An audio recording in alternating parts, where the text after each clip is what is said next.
എല്ലാവരും എന്നിൽ നിന്ന് അകലുകയോ എന്നെ മെല്ലെ അകറ്റി നിർത്താൻ ശ്രമിക്കുകയോ ചെയ്തപ്പോൾ ഞാൻ ഒരിക്കലും നിരാശപ്പെട്ടില്ല. എന്നെ തന്നെ വിശദമായി ഒന്ന് പഠിക്കുകയാണ് ഞാൻ ചെയ്തത്.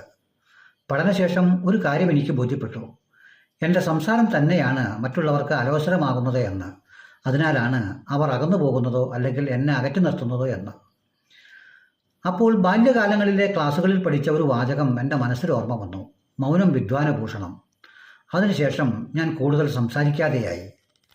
അപ്പോൾ മറ്റുള്ളവർ എന്നിൽ കുറ്റം ചാർത്തപ്പെട്ടു. എല്ലാം മൗനിയായി കേൾക്കുന്നതുകൊണ്ട് ഞാൻ കൂടുതൽ കുറ്റക്കാരനാണ് എന്ന് അവർ എന്നിൽ കുറ്റം ചാർത്തിക്കൊണ്ടേയിരുന്നു.